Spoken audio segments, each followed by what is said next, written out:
no dia do juízo, conforme a narrativa do capítulo 25 do Evangelho segundo Mateus, Jesus dirá àqueles que estiverem à sua direita, ou seja, os eleitos: vinde benditos do meu Pai, para o reino preparado para vós desde a criação do mundo.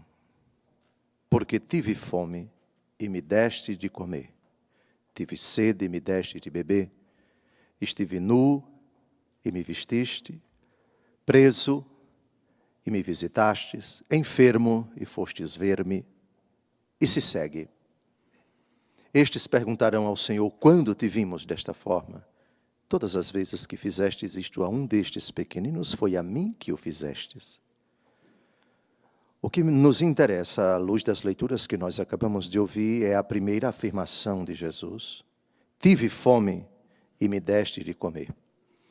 No Pai Nosso, na versão mais extensa, com todos os 8 pedidos, que se encontra no capítulo 6 de São Mateus, o pão nosso de cada dia nos dai hoje. Na versão do Evangelho que nós acabamos de ouvir, uma versão mais breve, a de São Lucas, não temos todos esses pedidos. Mas o pedido do pão aparece de uma forma ligeiramente modificada, diferente daquela de São Mateus que nós rezamos todos os dias. Dai-nos a cada dia o pão de que precisamos.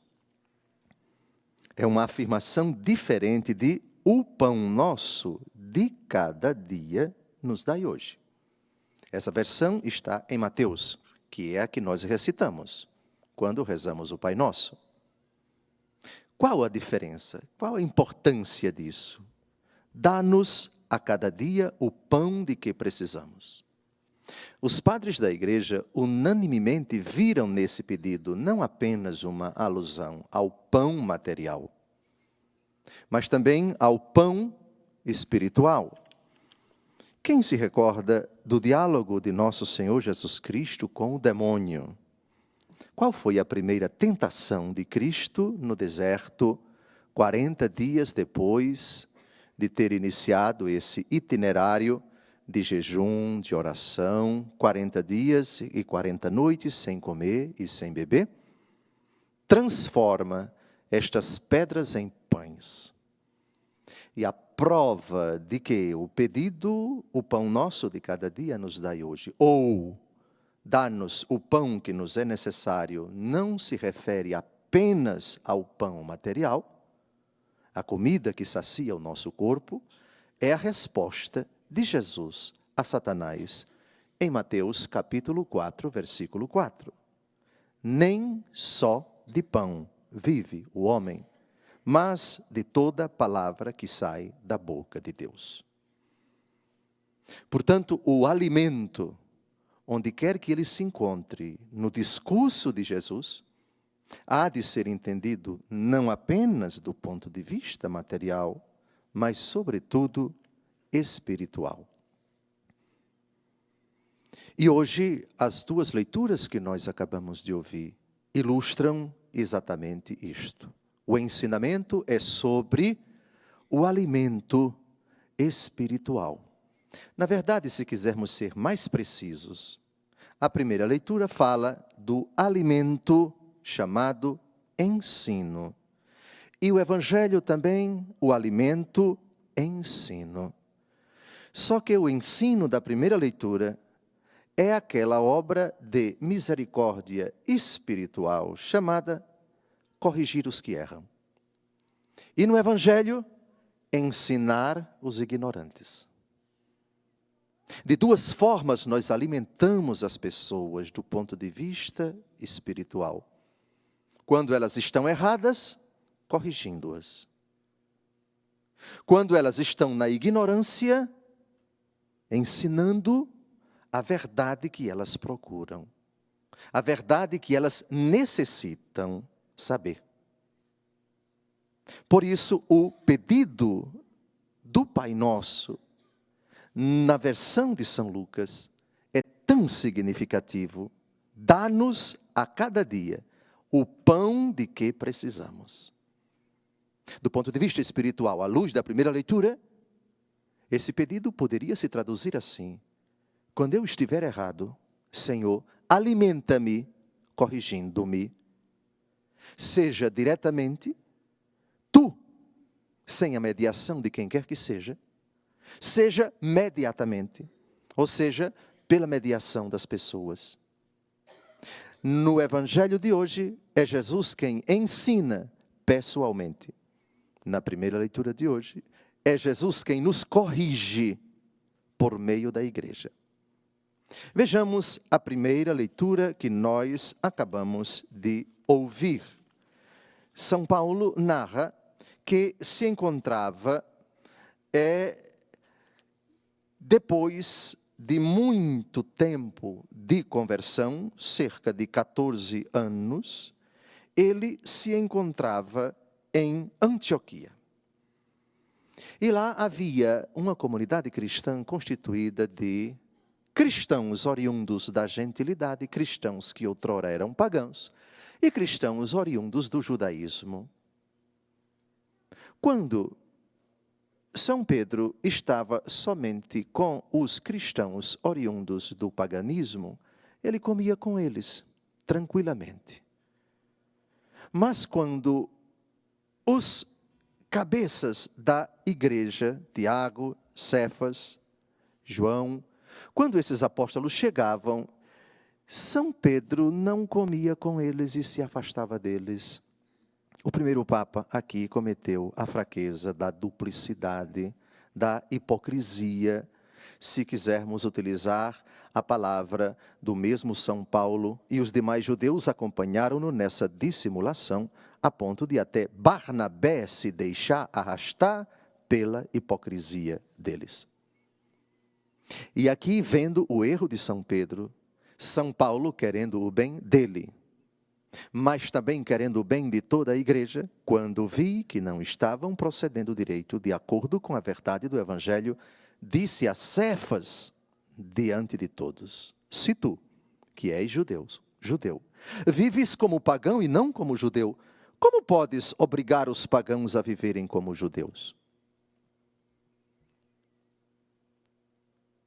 É uma grande obra de caridade, uma obra de misericórdia, corrigir os que erram. Com caridade, evidentemente, sem desmoralizar, sem humilhar, sem rebaixar. Mas corrigir aquele que está no erro é uma forma de caridade, como diz São Paulo na 1 Coríntios, capítulo 13. O amor não se alegra com a injustiça, mas se rejubila com a verdade. Assim, nós alimentamos uma pessoa que está no erro com a verdade. Quando Jesus diz, em João 8:32, conhecereis a verdade e a verdade vos libertará, essa afirmação tem uma aplicação naquele que se encontra no erro dessa forma. É verdade que nem sempre as pessoas querem ser corrigidas, gostam de ser corrigidas, mas a questão não é essa. A questão não é querer, a questão não é gostar, a questão é precisar.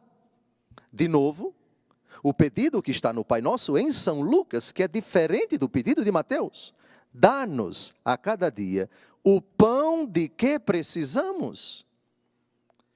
Reparem, o pão de que nós precisamos. Meu Deus, dá-me aquilo que eu preciso, ainda que aquilo que eu queira e aquilo que eu goste seja isso. Por isso o Pai Nosso é perfeito. Seja feita a vossa vontade. A minha é esta: o que eu gostaria, o que eu desejaria, o que eu penso que eu precisaria. Mas quem sabe exatamente aquilo de que eu preciso és tu. Por isso, dá-nos a cada dia o pão de que precisamos. E quem está no erro precisa de correção. Por falar em correção, agora quero que vocês estejam bem atentos, porque parece que São Pedro aqui violou um princípio dado por Jesus no capítulo 18 do Evangelho segundo Mateus, versículo 15. Lembram quando Jesus disse: se teu irmão pecar, vai e repreende-o entre ti e ele só. Se te ouvir, terás ganho teu irmão. Lembram disso? Correção fraterna. Só que Jesus diz aqui, se teu irmão pecar, vai e repreende-o entre ti e ele só. Ocorre que São Paulo corrigiu São Pedro na presença de todos, quando vi que não estavam procedendo direito, de acordo com a verdade do Evangelho, disse a Cefas diante de todos. Será que São Pedro faltou com a fidelidade a Jesus? Desobedeceu a ordem de Jesus? Corrigindo São Pedro, alguém poderia dizer até humilhando-o em público, na presença de todo mundo? Não seria melhor chamar São Pedro à parte e dizer, olha, eu vou te corrigir a sós, porque Jesus mandou, porque Jesus determinou? Não houve erro nenhum da parte de São Paulo. Porque corrigir os que erram tem duas maneiras na Bíblia. De novo, Mateus 18:15, se teu irmão pecar contra ti, vai e repreende-o entre ti e ele só. Se te ouvir, terás ganho teu irmão. Quando o pecado é apenas contra mim, eu tenho a obrigação de chamar a pessoa que pecou contra mim a sós. Vamos resolver nossa diferença aqui, olho no olho. Agora, quando o pecado é cometido não somente contra mim, mas contra os outros, aí se aplica o que está na primeira carta de São Paulo a Timóteo, capítulo 5, versículo 20. Aos que vivem no pecado, repreende-os na presença de todos, para que também os outros temam. Portanto, quando o pecado não escandaliza apenas a mim, mas escandaliza os outros, o pecado escandaliza, atinge os outros, causa perplexidade a todos, aquele que está errando deve ser repreendido na presença de todos, para que os outros temam, para que os outros saibam que aquela atitude não pode ser tolerada. Lembram quando Jesus corrigiu fraternalmente os que vendiam mercadorias no templo? Ele pegou um chicote e não chamou ninguém a sós. Foi na presença de todos. Tirem isto daqui e não façam da casa do meu pai um covil de ladrões. Porque o pecado que eles estavam praticando não era somente contra Jesus, mas contra todos. Era um escândalo para a comunidade, poderíamos dizer. Por isso, São Paulo acertou, já que o escândalo cometido por São Pedro escandalizava a todos, porque todos estavam vendo a duplicidade, a hipocrisia de São Pedro. Por isso, corrigir os que erram, como corrigir os que erram? Depende dos atingidos pelo pecado daquela pessoa. Se é uma pessoa que está escandalizando apenas a mim, eu a chamarei em particular. Não é correto que uma pessoa que cometeu um pecado só contra mim, só eu sei, que a corrija na presença de todos. Lembram do ditado que roupa suja se lava em casa?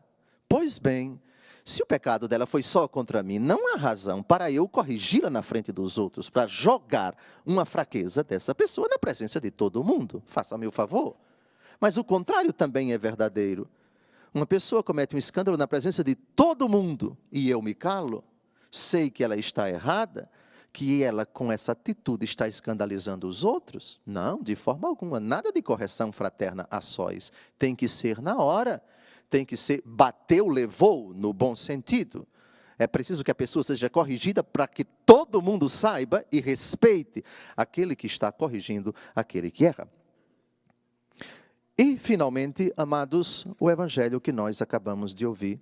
Lembram o que os discípulos pediram a Jesus? Senhor, ensina-nos a rezar, como também João ensinou a seus discípulos.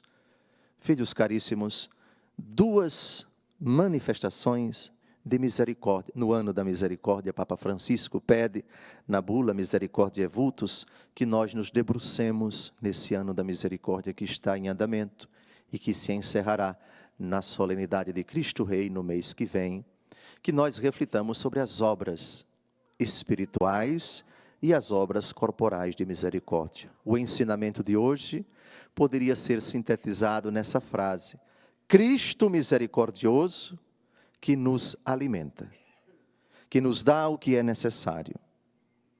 Ensinando os ignorantes, Evangelho de hoje, ensina-nos a rezar, como também João ensinou a seus discípulos, ou seja, nós somos ignorantes, nós desconhecemos a arte de rezar, nós desconhecemos o poder de rezar, a grandeza do ato da oração. Ensina-nos, porque João Batista, que sabia rezar, ensinou aos seus discípulos, ensinar os ignorantes, mas também corrigir os que erram. Quem corrige os que erram na primeira leitura? A igreja. Aceitemos quando um irmão na fé, vendo o nosso erro, querendo o nosso bem, nos corrige. Tenhamos a humildade de aceitar quando objetivamente aquela correção proceder, porque ela visa a que não nos condenemos, a que não mergulhemos nas trevas da destruição, da condenação eterna. Mas também peçamos a Deus para ter a graça, a humildade, a firmeza, a firme disposição de corrigir os que erram. Se for o caso, na presença de todos, levantar o dedo e dizer: isso não aceito, isso não concordo, com isso não concordo, você está errado, e por caridade eu estou dizendo isso para você, para que você saia desta conduta, para que você não escandalize as pessoas. Corrigir os que erram, ensinar os ignorantes. As grandes lições das leituras de hoje. Louvado seja nosso Senhor Jesus Cristo. Seja louvado.